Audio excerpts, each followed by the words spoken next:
bizarre, mais qu'en France on n'accepte plus, on est plus habitué à se poser, enfin peu importe, hein, c'est mon problème. Mais je sais pas, je m'en pose beaucoup de questions. La question de déontologie, c'est un débat qu'il faut toujours avoir. On peut pas oui. la mettre en le boîte. code of ethics, oui, mais tout le monde n'a pas les mêmes idées sur la déontologie. Alors c'est sûr que d'essayer de donner le meilleur, c'est un outil. Alors on essaie d'éclairer avec cet outil-là le plus possible. On peut faire une démarche, on peut... mais après, il reste que le mouvement un vient de l'autre, mais il faut aussi faire très attention à ne pas, comment je peux dire ça, prendre pouvoir sur l'autre. Enfin, par exemple, et la démarcation n'est pas si évidente. Non, par exemple, imaginons quelqu'un qui veuille se suicider, est-ce qu'il faut l'empêcher de se suicider? Autant que possible. Bon, alors à partir de quel moment? C'est pas si simple que ça. Non, mais il y a quand même des... Bon, en tout cas, le médecin, lui... Alors, bon, d'abord, premièrement, je répondrai à la chose suivante. Premièrement, comme on dit tout à l'heure, si quelqu'un ne veut pas se faire soigner, il ne va pas chez le médecin. Bon. Bon. Si quelqu'un ne veut pas... Si quelqu'un veut se suicider, qui est rendu dans mon bureau, il est déjà sauvé. Voilà. Si quelqu'un ne veut pas avancer dans sa gestion de sa vie, etc., bon... Et s'il ne veut pas mieux contrôler ce qui lui arrive, il ne va pas voir l'astrologue. C'est pas de ça qu'on parle. Il va pas voir l'astrologue. C'est pas de ça que je parle.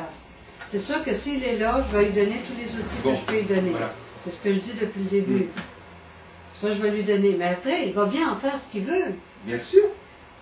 Et c'est là que, je veux dire, il faut quand même faire attention à ne pas... comment je peux dire ça? Il y avait aussi un suivi, quand même, ce qu'on appelle un suivi. Oui, j'en fais des suivis. Là, on est dans une démarche. À partir du moment où on fait une démarche, et c'est encore là, c'est le choix de l'autre. Hein, oui, mais on est bien d'accord qu'à partir du moment où quelqu'un fait une démarche vers un professionnel, médecin, astrologue, psychologue, etc. Non, je parle de démarche, c'est de se voir plusieurs fois. Là. Oui. Sinon, souvent, c'est alors, bon, il y a des gens qui vont voir un psychologue une fois. Bon, d'accord. Bon, après, ils arrêtent. Bon, ils ne veulent pas continuer. Oui, mais pour l'astrologue, c'est fréquent. C'est même la règle. C'est même la règle. C'est même le cas le plus fréquent. Il y a ceux qui vont venir quand ils ont un problème, il y a ceux qui vont venir pendant une série de fois parce qu'ils ont besoin, mais là, c'est ce que j'appelle les démarches. On rentre dans un processus de comprendre, de approfondir quelque chose. Et sinon, j'ai des gens qui viennent tous les ans ou bon, chaque fois qu'ils en sentent le besoin, quand ils ont un problème. J'ai une clientèle qui vient assez facilement quand ils en ont besoin. Ou qui vont venir régulièrement pour leur émission solaire. Bon, c'est un bon moment pour faire une bonne mise au point, pour faire le point sur leur vie, sur ce qui se passe, etc. Mais ça reste qu'après, il y a une liberté. C'est-à-dire que je sais, j'ai vu, c'est très facile de vouloir influencer la vie de l'autre. C'est pas la même chose que d'outiller l'autre. Oui. Et faire la différence n'est pas si évident que ça. Donc fournir à la personne des outils, ça peut être une bonne chose. Des outils qui lui permettent de mieux organiser sa vie. C'est ce que j'essaie de faire. C'est ce que j'ai depuis le début. Non, mais pas forcément des outils astrologiques. Ah ben oui, après ça on cherche. Oui, des outils qui permettent à la personne de résoudre des problèmes qui l'ont amené à voir l'astrologue. Et les problèmes qui l'ont amené à voir l'astrologue ne sont pas... Les outils qui permettent de résoudre le problème qui l'ont amené à voir l'astrologue ne sont pas forcément l'astrologie. Non, mais moi, avec l'astrologie, écoute, si je vois que quelqu'un a besoin de, je sais pas, moi, d'aller en thérapie, je vais peut-être lui demander ou d'aller voir le médecin. C'est ça, je vais lui dire d'aller voir le médecin. Ben, on peut presque dire que c'est presque toujours le cas. Comment ça, c'est presque toujours le cas? Ça dépend des problèmes. Il semble que, d'abord, premièrement, nous sommes presque tous plus ou moins... Enfin, c'est une question qu'il peut se poser. Enfin, nous avons tous plus ou moins besoin d'améliorer notre système immunitaire, aussi bien au niveau de ce que nous mangeons, de ce que nous faisons, de ce que nous disons, etc. C'est-à-dire qu'il y a souvent des failles au niveau immunitaire, si on prend le mot immunitaire dans un sens très large, c'est-à-dire de prévoyance, de vigilance, de contrôle, etc. Bon, donc, de toute façon, c'est souvent par les failles immunitaires que nous avons dans notre mode de fonctionnement que nous avons des problèmes.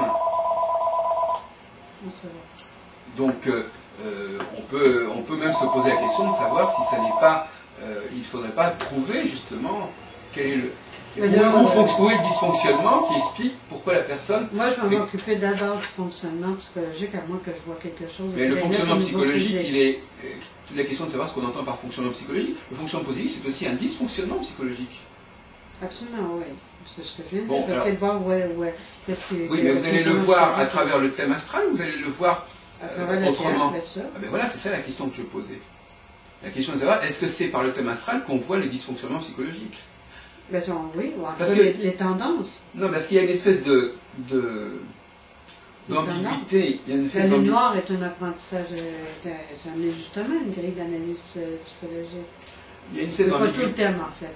Il y a une espèce d'ambiguïté dans le fait... les gens qui vont voir l'astrologue, qu'est-ce qu'ils savent de l'astrologie? Quel est leur imaginaire au niveau de l'astrologie? Qu'est-ce que c'est? Qu'est-ce qu'il est capable de faire, l'astrologue? Dans leur tête, à eux, qu'est-ce qu'il est capable de faire? Il est capable de les aider à mieux comprendre, à mieux prévoir, à mieux savoir ce qui leur arrive, ce qu'ils sont, etc. Bon, c'est pas une connaissance de l'astrologie très spécifique qu'ils ont quand ils vont voir l'astrologue. Donc le service qu'ils attendent de l'astrologue, c'est pas forcément qu'ils parlent de l'astrologie, c'est qu'ils les aident à résoudre les problèmes qui sont liés à l'imaginaire qu'on a de l'astrologue. Donc, alors peut-être que l'astrologue, il est d'abord porteur d'un imaginaire qui est je suis celui qui peut vous aider à mieux avancer dans la vie. Et dans ce cas-là, peut-être que les outils dont la personne a vraiment besoin ne sont pas forcément les outils astrologiques. C'est ce qu'on appelle un problème d'instrumentalisation. C'est effectivement il y a peut-être une demande qui va au-delà de l'astrologie. Pourquoi votre logique, là? Si la personne vient voir un astrologue, elle vient voir un astrologue. Mais elle ne va pas venir voir forcément l'astrologie. Elle va voir quelqu'un... Non, mais je suis désolé, je ne suis pas idiot. Je ne suis pas idiot. Je ne suis pas idiot. Et si je dis ça, c'est parce que je sais de quoi je parle. Oui, non, ça va. Mais je sais bien que même on n'est pas là pour étaler l'astrologie non plus, mais sauf que l'outil qu'on va utiliser, c'est quand même l'astrologie. Non, pas forcément. Ah ben là, je suis astrologue, on vient me voir parce qu'on projette sur moi une certaine compétence. Bon. Cette compétence, elle est historiquement liée à l'astrologie. Effectivement. Il y a effectivement quelque chose qui s'appelle l'astrologie et qui existe dans l'histoire. Bon. Mais on a aussi la dimension sociologique, c'est-à-dire l'astrologue, c'est quelqu'un qui a une fonction sociologique qui est liée à la capacité réelle ou supposée de pouvoir aider la personne à mieux avancer dans la vie. Bon, c'est tout. C'est pas forcément, il n'est pas obligé de déverser toute son astrologie parce qu'on est venu le voir. C'est pas l'astrologie. Bon, à partir de ce moment-là... il s'agit de répondre aux besoins. Voilà. Donc, à partir de ce moment-là, il peut y avoir des outils psychologiques qui peuvent être utilisés pour aider la personne à résoudre les problèmes qui l'ont amené à aller voir l'astrologue. Voilà actuellement où on en est. C'est-à-dire qu'effectivement, c'est une révolution copernicienne, je sais pas. C'est-à-dire que il y a l'astrologue qui tourne autour de l'astrologie, ou c'est l'astrologie qui tourne autour de l'astrologue. Mais ça ne pose pas. Actuellement, on en est à développer des outils non astrologiques, mais qui sont adéquats et adaptés à la demande des gens qui vont voir l'astrologue. C'est ça le progrès actuel en France. En fin de compte, c'est la demande d'astrologie, la demande d'aller voir l'astrologue qui est pris en compte, et pas le savoir auquel ça réfère automatiquement. C'est simplement, on va voir. On devrait toujours répondre aux clients, ça je suis d'accord. Bon, c'est ce qu'on appelle... bon, il y a plusieurs mots qui sont employés, peu importe. Donc il n'y a pas une entrevue qui est tout à fait pareille, d'ailleurs, à cause de ça.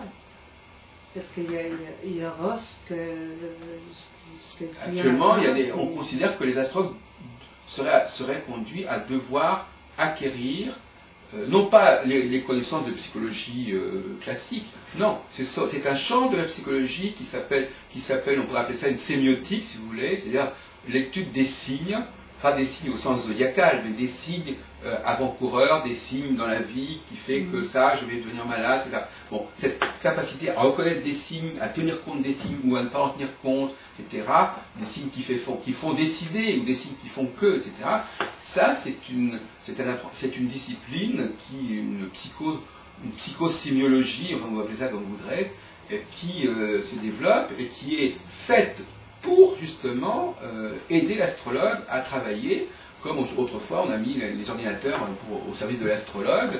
Bon, maintenant on met au service de l'astrologue des formations qui vont renforcer le potentiel de capacité à se protéger, à régler les problèmes, à éviter les problèmes des clients de l'astrologue. Ce sont des disciplines qui sont développées. Moi-même, je suis spécialisé dans ce domaine-là. Ça ne veut pas dire que je ne suis pas de l'astrologie. Il y a des éléments d'astrologie qu'il faut considérer, mais il y a aussi beaucoup de... L'astrologie, il faut l'utiliser, je dirais, à dose homéopathique. Enfin, je veux dire, bon, c'est pas de même que, par exemple, on pourrait discuter indéfiniment sur ces questions-là, mais c'est ce qu'on appelle la théorie du repli stratégique. C'est-à-dire, on passe à une astrologie. Vous savez, c'est comme dans le domaine politique, plus d'État, moins d'État. L'État doit-il s'occuper de tout ou doit-il laisser les choses là? Donc, on a le même problème partout. C'est-à-dire, le repli stratégique, c'est-à-dire, est-ce que l'astrologie aurait une position plus forte en prenant un peu de recul, en occupant un terrain, mais en rebalisant un petit peu son champ, plutôt qu'en voulant rester dans ses positions actuelles. Voilà, peut-être que c'est... Mais je ne sais pas c'est quoi ces positions actuelles. Je pense qu'il y a toutes sortes d'astrologues, il y a toutes sortes d'astrologies, il y a toutes sortes d'intervenants. Oui, mais ça, il y a beaucoup de similitudes. Mais c'est sûr que, bon, c'est un outil d'aide. C'est d'abord et avant tout un outil d'aide. Comme personne et comme astrologue. C'est déjà beaucoup, hein, mais non, mais justement... L'intervenant, il est pour beaucoup, effectivement. Non, justement, la question est de savoir justement si l'astrologue peut se contenter de cet outil qu'est l'astrologie. Et s'il n'a pas besoin, très sérieusement et très urgemment, d'autres outils pour travailler correctement. Et comme vous disiez vous-même, d'ailleurs, il faut donner des outils au client. Et bien, l'astrologie, c'est pas forcément un outil très facile à utiliser pour le client. C'est un outil qui est facile à utiliser. Ah oui, non, mais il faut aussi donner des outils au client. La première chose qui est là, c'est l'intervenant. Oui, mais l'outil... C'est l'astrologue. Oui, mais les outils... Avec sa compétence, son expérience, c'est l'astrologue qui est un outil. Sa psychologie. C'est l'outil, lui-même est l'outil, alors. Oui. Bon. C'est ça, parce que c'est lui qui va l'interpréter. Oui, mais alors une fois que l'astrologue se donne comme outil à son client, mais après, qu'est-ce qu'il en fait? C'est pas ça, ça va pas lui suffire au client. C'est un outil, c'est quelque chose qu'on peut emporter avec soi, avec lequel on peut travailler. Ben oui, c'est pas uniquement, il ne va pas aller vous voir tous les matins, le client. Il faut donc bien lui donner quelque chose avec qui puisse partir avec quelque chose qui peut l'aider à avancer dans sa vie, à résoudre et à résorber ou à solutionner certains problèmes. Ben oui, c'est l'idée, oui. C'est ce que je dis depuis le début. C'est quoi? Il faut lui donner... Ben, l'astrologie, le thème m'aide beaucoup, m'indique les moyens qui aident cette personne-là. J'essaie de me mettre à la place du client. Vous allez lui dire une chose sur lui, c'est ça l'outil que vous allez lui donner. Il y a déjà la connaissance de soi, mais en plus, dans le thème, je vais voir ce qui est aidant pour lui. Oui, et vous pensez que ça va suffire? Qu'est-ce que vous voulez? Je veux dire, si je lui donne des moyens... Non, mais un outil, ça sert à l'usage. Oui. Bon. L'idée, c'est de lui donner des moyens pour fonctionner, pour travailler telle chose, pour... Ah bon, alors quels sont... Moi, je débarque, là, parce que je ne vois pas tellement quels sont les outils que fournit l'astrologie actuellement. Mais qu'est-ce que vous voudriez faire? Je vous en parle depuis tout à l'heure. Il y a des outils. Depuis le début, je parle de dire, moi j'essaie de donner à la personne des moyens quand elle part. Si on a affaire à un problème, je suis léger comme ça pour qu'on regarde, ça dépend, il y a des fois que la personne vient avec une problématique, d'autres fois c'est pour voir le temps, comme ça, c'est beaucoup plus léger, hein. C'est pas toujours pareil, ça n'a pas toujours la même intensité, je veux dire. Mais de toute façon, je vais essayer de lui donner autant un moyen compréhension d'elle-même, comprendre ce qui se passe, se comprendre elle-même, mais comprendre aussi l'outil, lui donner des moyens pour régler sa situation. Moi, le thème est enseignant là-dessus. Par exemple, moi je ne sais pas, il y a des personnes à qui ça ne sert à rien de leur dire ça ne sert absolument à rien de leur dire je ne sais pas moi, qu'est-ce que je pourrais avec tout l'ensemble du terme, je vais me reprendre autrement, avec tout l'ensemble du terme, j'ai des points de repère pour me dire, tiens, lui, il peut très bien répondre à ça. Ça va l'aider. Ou bon, pour un, ça pourrait être de faire peut-être de l'art-thérapie, pour l'autre, de faire de l'écriture, pour l'autre, ça pourrait être de faire, je ne sais pas moi, il y a plein de possibilités. Donc vous allez déléguer. Soit déléguer, soit lui, l'accompagner là-dedans. Ça dépend aussi si je suis la même personne, ou si elle va ailleurs. Ça, parce que moi j'essaie de comprendre, parce que là vous abordez, j'essaie de comprendre, j'ai du mal à comprendre ce que vous dites, parce que... On va regarder dans sa vie concrètement qu'est-ce qu'il a besoin et comment il peut aller chercher, et comment il peut peut-être développer, sans aller chercher rien ailleurs, mais développer lui-même. Bon, si la personne a besoin il faudrait que vous donniez des exemples, parce que j'ai du mal à comprendre. J'essaie de trouver des exemples, mais si je me rends compte que bon, c'est de trouver, d'avoir avec elle, qu'est-ce qu'elle fait dans sa vie. Tu peux allumer un petit peu, peut-être. Oui, juste derrière vous. C'est ça? Je sais pas, ça me vient pas rapidement. Là, mais, non, mais j'aimerais bien que vous ce que je veux dire, si j'ai quelqu'un et qu'on me dit, bon, on regarde un problème, on va essayer de regarder qu'est-ce qu'elle peut faire, concrètement. Bon, imaginons par exemple si je dis... Si elle a une difficulté à parler avec son mari, elle n'arrive pas à lui parler, ben, comment on peut faire étudier toute la problématique de façon à voir comment elle peut, qu'est-ce qui se passe, c'est quoi pourquoi elle bloque. Ensuite, concrètement, comment on peut désamorcer ça. Quel est le pas premier qu'elle peut faire, les premiers pas, comment trouver des moyens. Oui, mais justement, on ne voit pas très bien, dans l'état actuel des choses... moi, je le fais régulièrement. Non, mais je veux dire on ne voit pas très bien. La soirée va bien être les outils qui vont aider la personne. Alors, peut-être que l'outil, on joue sur le mot outil, vous allez peut-être pouvoir dire à la personne quels sont les outils qu'elle va pouvoir... L'astrologie n'est pas un outil, à ce moment-là, l'astrologie donne même pas d'outil, elle va conseiller des outils qui ne sont même pas astrologiques à la limite. C'est sûr que les outils eux-mêmes ne sont pas astrologiques. Voilà, d'accord. Mais l'astrologie, oui, sauf que le thème, lui, m'aura indiqué des potentiels. Bon. Ou à quoi elle répond bien, où est-ce qu'elle bloque, puis comment on peut désamorcer ça. Donc vous avez l'impression, voilà, je crois que j'ai compris, vous avez l'impression, René Leboeuf, que les problèmes qui peuvent se poser aux clients sont extrêmement divers. Absolument, oui. Il semblerait que... Bon, même si on retrouve souvent les mêmes choses, mais il reste que la façon de le vivre et la façon de désamorcer va être spécifique. Regardez par exemple, en médecine, par exemple, si quelqu'un est atteint d'une certaine maladie, il n'y a pas 36 000 explications. Il y a un dysfonctionnement quelque part qui est assez bien connu, sur lequel on va intervenir. Bon, alors, dans le domaine des dysfonctionnements psychologiques, il y a des types très précis de dysfonctionnements qui ne sont pas innombrables. Il n'y en a pas 36 000. Oui, mais ce que la personne... Et qui sont beaucoup moins nombreux, qui sont d'ailleurs beaucoup moins nombreux que la richesse du thème astral, entre parenthèses. Parce que s'il y a par exemple 3 ou 4 outils possibles, c'est pas la peine d'aller chercher un nombre illimité de thèmes astraux pour le comprendre. Si par exemple quelqu'un vient vous dire en disant il m'est arrivé ceci, j'ai dit un truc qu'il fallait pas dire, j'ai mangé une chose qu'il fallait pas faire, j'ai pas vu que telle chose venait, bon, c'est un diagnostic qu'on peut porter, qui est assez simple à porter, qui d'ailleurs n'a même pas besoin d'aller faire le thème de la personne pour le savoir, elle le dit elle-même. Et vous pouvez aussi trouver vous-même l'outil qu'il lui faudrait par rapport à son problème, qui est souvent d'ailleurs le même, et qu'il n'y en a pas 36 000 non plus. Oui, il peut en avoir beaucoup. Parce qu'il s'agit que la personne soit... C'est-à-dire qu'il faut regarder avec la personne,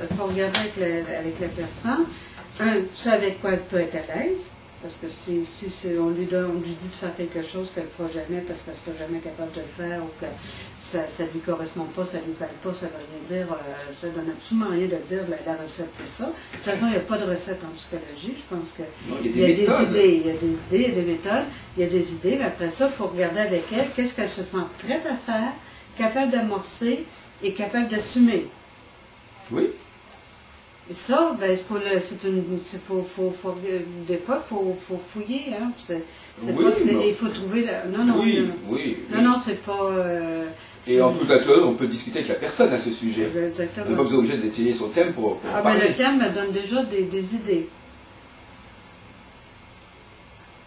Ben, moi, c'est ma façon de travailler. D'accord, mais je veux dire... Je veux dire que vraiment, ça m'arrive des fois de penser à des choses que j'aurais pas pensé pour un autre. Oui. Oui. Mais en même temps, si on imagine, Madame Leboeuf, que ces outils, les outils en question dont l'astrologue, dont le client aurait besoin, sont des outils qui n'existent pas et qu'il va falloir constituer. Parce qu'on peut tous les jours imaginer que l'astrologue soit une démarche. Moi, j'essaie d'être concrète et pratique. Hein, non, mais qui n'existe pas dans la... Quand j'essaie de travailler avec quelqu'un, il faut que ça soit accessible. Non, mais qui n'existe pas, c'est une façon de parler. C'est-à-dire qui n'existe, que vous ne connaissez pas, disons, plus exactement. Ben oui, mais souvent, là... Bon, que vous ne connaissez pas, qui ne sont pas en circulation, etc., que les astrologues pourraient développer, en quelque sorte. Pas au nom de l'astrologie, mais qui pourraient développer parce que ça fait partie de leur métier. Quand vous faites une activité et vous apercevez que vous avez besoin d'un certain produit, vous vous achalandez en ce produit parce qu'il fait partie de votre travail. Bon. Donc effectivement, aujourd'hui, il semble que des méthodologies psychologiques de traitement de certains dysfonctionnements, de certains blocages, peuvent être mis à l'esprit de l'astrologue, mais qui ne sont pas celles qu'utilisent les psychothérapeutes ou les psychologues classiques. Il peut y avoir des méthodes qui sont en adéquation plus correcte avec les problèmes que rencontrent les gens qui viennent voir l'astrologue. C'est ce qu'on pourrait appeler une astrothérapie au sens, non pas d'une thérapie par l'astrologie, mais une thérapie des gens qui vont voir l'astrologue et qui présentent certains symptômes qui sont particuliers à ces gens-là. Voyez-vous ? C'est de cela dont il s'agit. Il s'agit de proposer aux astrologues... De toute façon, pour moi, quand j'ai quelqu'un devant moi, j'ai une personne et elle est unique. Est-ce que vous croyez qu'un médecin... Alors, un médecin, par exemple, va vous dire, quand j'ai en face de moi une personne, elle est unique, mais il va quand même pas... Mais moi, je ne suis pas médecin, je suis astrologue. Oui, mais même, vous n'avez aucune typologie. Alors, vous n'avez aucune... Alors, pourtant, c'était assez bien, parce qu'en astrologie, quand même, vous avez des typologies. Oui, bien sûr, je vais avoir un caractère, mais en même temps, elle est unique. Oui, elle est unique dans l'absolu, elle est unique. Oui. Ah oui, maintenant... Mais c'est pas... Généralement, je signale qu'on ne guérit pas les gens par rapport à leur unicité. Ah ben, vous avez regardé dans le domaine médical, c'est le médecin, si vous avez un problème... Je ne suis pas médecin. Non, mais alors oui, moi, je vais avec l'idée que j'ai une personne unique devant moi. Alors là-dessus, je ne serais pas médecin, là, vraiment mais pas. Y a pas. Alors j'ai des grilles, j'ai des points de repère qui peuvent ressembler à d'autres, mais j'ai une personne unique. Oui, mais il n'y a pas d'un côté une théorie selon laquelle tout ce qui est au niveau physique appartiendrait à des règles bien précises, et tout ce qui est psychique relèverait de quelque chose qui est absolument inappréciable. Il y a aussi, des règles en psychologie, en psychanalyse, qui sont quand même pas, qui sont peut-être pas comparables aux règles de la physiologie de l'anatomie. On parle déjà d'un terme, donc il y a déjà 12 signes, etc. Il y a déjà une grille. On est d'accord, il y a déjà des balises, il y a déjà une grille, il y a déjà... Mais en même temps, je suis dans l'idée que j'ai affaire à quelqu'un d'unique. Oui. Mais est-ce que ça vous aide, ça? Absolument. En tout cas, la thérapie... À partir du moment où je pars en classant et en mettant en boîte, je sais que je... Est-ce que vous croyez qu'il y a autant de thérapies que de personnes? Presque. Malgré qu'on va oublier... Sérieux? Non, il y a un nombre limité de thérapies. On ne peut pas inventer autant de thérapies que de personnes. Je suis d'accord. Par contre, la façon d'accompagner, ça va être à chaque fois un chemin unique. Oui, bien sûr. Mais... Parce que la personne va avoir, quand on est en thérapie, on va... Quand je suis trop dans une boîte, que je ferme trop la boîte en me disant c'est ça, je sais que je suis à côté. Il y a quelque chose qui ne va pas. Mais on peut très bien... Faut que je m'ouvre à ce qu'est la réalité. J'ai bien compris. Et ça, c'est un must pour moi. C'est vraiment quelque chose de très important. Bien évidemment, les problèmes qui sont accumulés par une personne par rapport à un certain dysfonctionnement sont uniques. Mais ce dysfonctionnement, lui, il n'est pas unique. Ah non, je suis d'accord. Le dysfonctionnement, il est souvent très simple. Non, ça je sais, on a la grille, on a tout ça, mais après ça, j'ai une personne, c'est elle, oui. Et il n'y a rien d'autre. Pourquoi pas? Mais c'est sûr que j'ai la grille, bien sûr qu'il y a une grille, il y a des points de repère, bien sûr. Non, mais au niveau de la thérapie aussi? Oui, mais ça se peut comment je présente ça, il va falloir voir avec elle comment on avance. Il y a une part à chaque fois je découvre, ou qu'il découvre avec elle. C'est sûr que j'ai une expérience, j'ai une grille, j'ai des points de repère, j'ai des atouts dans ma besace, mais il reste que je vais voir avec elle. Oui, mais pourquoi pas? On a l'impression que vous avez en tête des cas d'intervention extrême ou... Non, pas du tout. Non, mais pourquoi? Ça me paraît normal. Ça me paraît normal. Pourquoi imaginer le pire? Pourquoi imaginer des gens qui... pourquoi imaginer des gens qui feraient des choses sans discuter avec leurs clients, sans parler avec leurs clients? Ça va de soi. Le seul cas extrême où je pourrais imaginer ça, c'est par exemple en psychiatrie. C'est-à-dire en psychiatrie, quelqu'un qui décréterait un traitement à une personne sans lui en avoir parlé, etc. Je veux dire, c'est des cas extrêmes. Mais dans la plupart... Non, mais je veux dire que dans la plupart des cas, pourquoi vous dites... je crois que c'est une évidence, on est tous d'accord là-dessus, que tout se fait avec la personne. Oui. Pourquoi insister sur ce point, puisque c'est une évidence? Vous me disiez tantôt que tout était, tout le monde, il y avait quelques grands dysfonctionnements. Eh bien, mais ça n'empêche pas. Il y a chaque fois, chaque personne. Ben, oui, bien entendu. Moi, je dis que je fais attention à l'unicité de la personne. C'est tout ce que j'ai dit différent. Là. Oui, mais l'unicité de la personne, c'est que le dysfonctionnement, tout dysfonctionnement peut prendre un nombre illimité de manifestations. Absolument. Bon, il y a 36 000 façons d'être dans la bouillie, ou il y a 36 000 façons d'être. Donc ça, c'est certain que de ce côté-là, il y a une grande créativité. Au niveau des problèmes que les gens peuvent se créer, il y a une grande créativité. Mais la cause, d'ailleurs, d'une manière générale, c'est comme la source. Il y a une source, et puis après, ça se diversifie. Donc une cause unique peut provoquer un nombre illimité. Donc si on remonte à la cause, non mais c'est pas moi qui tourne en rond. Si on remonte à la cause, il est évident qu'on va avoir, plus on descend de la cause, plus ça va se diversifier à l'infini. Oui, bon, donc c'est clair qu'on va avoir affaire à des cas uniques. Mais c'est des cas uniques qui pourront être réductibles à une cause première, presque commune. Oui, mais bon. Voilà. Donc, cette dialectique, c'est comme... de la même façon, tout enfant est unique, mais il obéit à des schémas. Enfin, la façon dont il est né, il n'y a pas 36 000 façons de mettre des enfants au monde, quelle que soit l'unicité de chaque personne. Enfin, je veux dire, mais c'est là que, justement, si vous voulez, ce que je vous disais, quand on disait que l'astrologue doit être conscient de son mode de fonctionnement mental, sa façon de raisonner, etc., qui fait qu'il va donner plus d'importance à certaines choses qu'à d'autres, il va se polariser plus sur certaines choses que sur d'autres. Bon, il est clair qu'il y a des personnes qui vont plutôt mettre l'accent sur l'unicité des phénomènes, et d'autres qui vont être plutôt tentés de mettre l'accent sur le phénomène de la personne, et d'autres personnes qui vont être plutôt tentées de voir ce qui rapproche tout ça. Voyez-vous, ça correspond à des mentalités qui sont complémentaires. Ça ne veut pas dire que la cause n'est pas importante. Mais non, mais il y a des gens qui sont plutôt portés vers l'un que vers l'autre. D'ailleurs, entre parenthèses... Moi, je pense qu'il faut les deux. Hein. Oui. Eh ben, alors d'accord, alors donc il n'y a pas de question.